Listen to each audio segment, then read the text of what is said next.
सगळ्यांना शुभ सकाळ. श्री स्वामी समर्थ. तर स्वागत आहे तुमचं माझ्या एका नवीन छान अशा व्हिडिओमध्ये. सकाळचे वाजलेले आहेत 5:45. वातावरण कसं आहे बघा सकाळचं एकदम.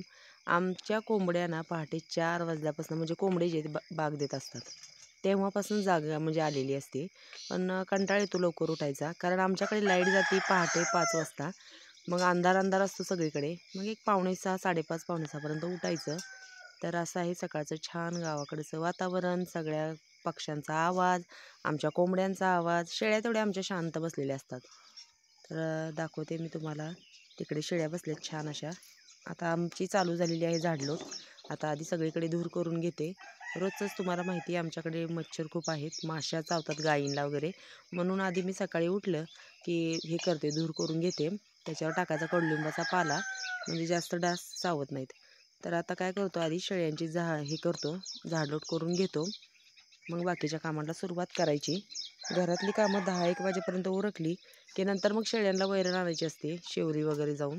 मग काय होतं, उशीर होतो नंतर. मग रानात जायचं म्हणलं की एक जणीला कोणाला तर पुढे जावं लागतं, कारण त्या ताई मावशी आलेल्या असतात. मग आपलं घरचं माणूस असलं की बरं पडतं. तसं काही नाही, त्या काम करतात. आम्ही नसलं तरी त्यांचं कामाचं काही टेन्शन नाही, त्या काम करतात.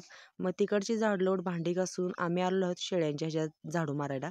ते सगळा जो वरचा कचरा असतो, काड्या वगैरे, ते आम्ही आधीच आम्ही काय करतो, मोठी जी लाकडं असतात शेवरीची ती सगळी बाहेर नेऊन टाकून देतो. पण छोटी जी लाकडं आहेत ही आमची हुंडी सारखी बाहेर जाते. आणि आज जरा वातावरण वेगळंच झालेलं आहे. सकाळी आभाळ आलेलं आहे. सकाळी आभाळ येतं, दुपारी खूप ऊन पडतं. एवढं ऊन वाढलंय की असं वाटतंय उन्हाळा. सोयाबीन उडीद असे सुकायला लागलेत. काय झाले, आता उडदाला तर शेंगा लागलेल्या आहेत, पण सोयाबीनला अजून फुलंच आहेत. मग काय झाले, पाणी द्यायला बरेच जणांनी चालू केले. मी म्हणजे बाजूला वगैरे आमच्या इथं आहे ना सोयाबीन, तर तसं करतायत, सोयाबीनला पाणी देत आहेत. आणि झाडलोट आमची सगळी करून झाली. इकडे पण काय केलं, आतमध्ये जे आतल्या गव्हाणीमधला कचरा तिथेच गोळा केला, तिथे धूर केला. बाहेरचं इथं धूर केलेला आहे. आता काढायची आहे धार, कारण रात्री पण धार नाही काढली. आणि इकडे बघा, झाडून झालं की निवांत सगळे धूर केला की बसतात. गणेश उठलेला आहे आता. मग आता शेळ्यांची झाडलोट झाली, आता लागायचं नंतर मग स्वयंपाकाला. तर ह्या शेळीला आमच्या बरं नाही आहे. रात्री औषधं आणलंय तिला. आणि घरचे पण मी बरेचसेच घरगुती जे उपाय ते पण केलेले आहेत. सोडा पाजलाय, सोडा, लिंबू, गोड तेल, जे आपलं खायचं तेल असतं ते, दूध. आणि ही बघा इकडे जाऊन बसली आहे. ससा तिला मारतो म्हणून काय झालं, वर जे छप्पर आहे का त्याच्यावर जाऊन बसली. विचारी म्हणते मी सकाळपासून ही एकटीच इकडे आज, ही कुठे गेली, तर ती वरती जाऊन बसली आहे. अशी आहेत आमची मांजरं. तर सगळ्या शेळ्या निवांत बसलेल्या आहेत.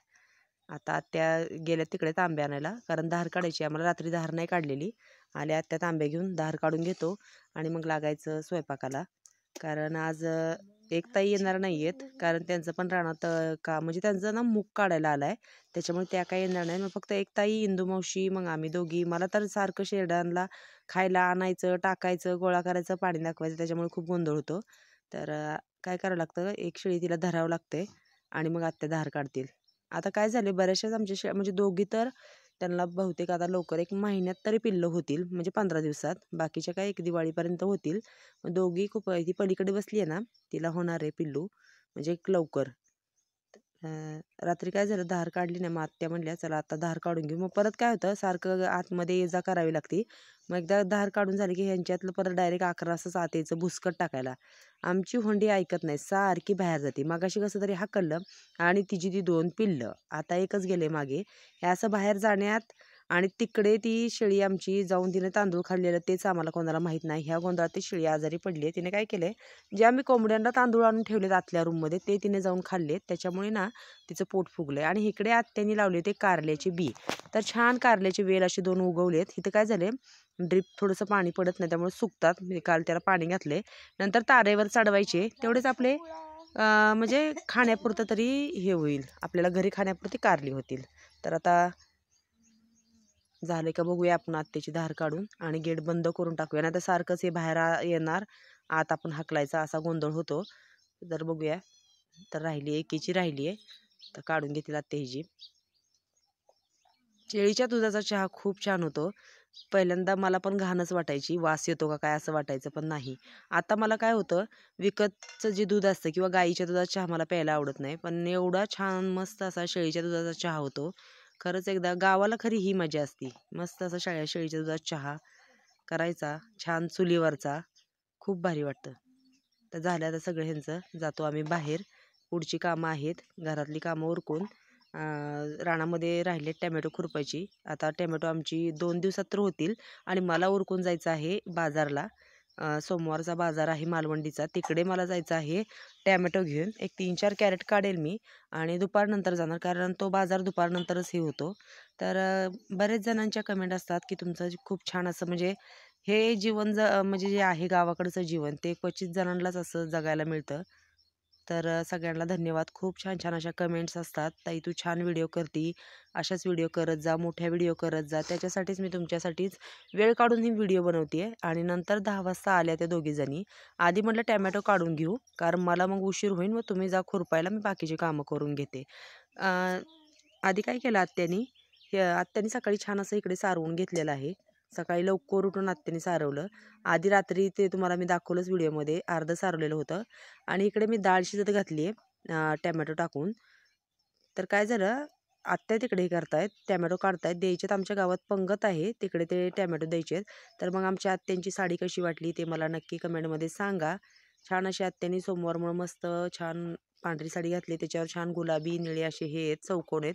आणि खिचडी भिजत घालून ठेवली आहे. मी ठेवली वरती बाजूवरती खिचडीची वाटी, कारण खाली ठेवलं की कोंबड्या त्याच्यातले येऊन ना ते साबुदाणा खातायत. आम्ही इकडे तिकडे गेलो आणि झाडाची फुलं केवढी आलीत बघा. आणि नेमकं ही पांढरी फुलं कमी येत आहेत, लाल फुलं खूप येत आहेत. आगाडा आणलाय, हरळा आणलाय, जे आपण ह्याच्या दिवशी भावाच्या उपवासाच्या दिवशी जे हे असतं ते नागोबा नरसोबा लावतात ना, त्याची पूजा करतात ना, त्याला व्हायला मी ते आणलेलं आहे. आत्याने मला आणून दिले आणि सुरुवात केली आम्ही टॅमॅटो काढायला. एवढी त्या आत्याने काय केलं मगाशी, त्यांना देऊन ते राहिलेले टॅमॅटो जी गावात पंगत आहे तिकडे दिली ती अर्धी बादली टॅमॅटो. बहुतेक सांबर भात असं काय काय बनवतात. मग त्यांना माहिती होतं की आमच्याकडे टॅमॅटो आहेत, त्यांनी येऊन हे केलं, घेऊन गेलेत, आत्याने काढून दिलेत. तर त्या गेल्या खुरपायला. मग मी स्वयंपाक सकाळी फक्त भाजी बनवून गेले होते, कारण यांचा उपवास आहे, माझा उपवास, आत्यांचा, त्याच्यामुळे काही घाई नव्हती स्वयंपाकाची. मग गणेश येणार होता, सकाळी लवकर शाळेत गेलता, 11 वाजता येणार होता. मग म्हणलं जाऊ दे, गणेशाला की गरम गरम चपात्या बनवता येतील. मग मी सुरुवात केली राहिलेल्या स्वयंपाकाला. तिकडे कॅरेट आहे बघा, निवडून भरून ठेवले, 4 कॅरेट निघाले. त्या ताईंनी आणि मावशीनी, इंदू मावशीनी, आत्याने, आम्ही चौघींनी मिळून टॅमॅटो निवडले आधी. ऊन केवढं झाले बघा. मग मी बनवली छान अशा आल्यावर बनवल्या चपात्या. गणेश जेवण करतोय, मग ह्यांना खिचडी बनवून ठेवली. इकडे बघा छान अशा मिरच्या तोडून घेतल्यात आणि खिचडीसाठीच हे केलंय. मिरची कुटून घेतली, शेंगदाणे घेतलेत मिक्सरला वाटून. हे बघा इकडे छान बटाटा तळतोय. आता त्याच्यामध्ये मी मिरची घालणार, छान बटाटा परतून घेणार आणि मग ती भिजवलेला साबुदाणा घालून वरून शेंगदाण्याचं कूट घालायचं. आरावरती छान अशी साबुदाणा खिचडी बनवायची. माझी झाली सगळी तयारी जाण्याची, पण टेम्पो काही येत नाहीये. टेम्पोवाल्याची वाट बघत बघत 2 वाजले होते. मग ह्यांच्याकडे काही घड्याळ नाहीये, मोबाईल पण नाहीये, मग त्यांना काय कळत नाही टायमिंग किती झालाय ते. मग मी 2 वाजले की त्यांना थंड पाणी घेऊन येते तिकडून येताना, कारण जे सोबत नेलेलं पाणी असतं ते गरम होतं, म्हणून येताना थंड पाणी घेऊन यायचं, त्यांना सुट्टी करायला सांगायची. त्यांनी छान मुळे काढून घेतलेत. आमची मुळे आता एवढे झालेत. मी बुधवारी जाताना काय करेल, काढेल. आज काही वेळ नाहीये काढायला. मग इंदू मावशी आणि त्या ताई बसल्या जेवायला. छान त्यांच्या भाज्या मस्त, बटाट्याची दोडक्याची भाजी त्या ताईंनी भरून, मिरची आणलेली होती. दोघीजणी बसल्या जेवायला. आमच्या दोघींचा होता उपवास. मग आता आत्या आणि मी घरी जातो आणि छान मस्त असा चहा करून पितो. तर आत्या काय करतायत, तिकडे गवत घेतायत वासराला. शेळ्या काय शेवरी वगैरे खातात, शेवरी पण आम्हाला काढायची अजून. मी नंतर काय केलं, कपडे भांडी ह्याच्यातच माझा वेळ गेला. मग आता काय करतो, चहा घेतो आधी दोघीजणी जाऊन आणि दोघी मिळून तिकडे जाऊन हे करतो, शेवरी काढतो. आधी हे वासराला हे करतो, गवत नेऊन टाकतो. ते वासरू ओरडते, तिकडचं गवत काढतात आत्या, एवढं इथलं काढलंय. मग घरी नेऊन वासराला गवत टाकायचं, नंतर मग चहा घेऊन हे करतो, शेवरी काढतो, कारण येईलच टेम्पो. मग तोपर्यंत एक पेंडकं जरी झालं तरी म्हणजे शेळ्यांना होईल, कारण मग आत्यांना पण इकडे खुरपायला थांबायचंय. हे सगळं खुरपून झालंय, एक थोडंसं खाली राहिलेलं आहे, तेवढं खुरपून घेतो. आलो परत शेवरी काढायला, चहा पिलो आणि दोघीजणी आलो शेवरी काढायला. तर माझ्या एका व्हिडिओला कमेंट होती की ताई तुम्ही किती काम करता. तर काय करायचं, हे शेतीत आहे ना, कामच असतं. हे ना आवळ्याचं झाड आहे, तुम्हाला माहीत असेल. आवळा, गोल जो आवळा असतो ना प्लेनमध्ये, त्या ह्याचं झाड आहे ते आवळ्याचं. तर इकडे बघा छान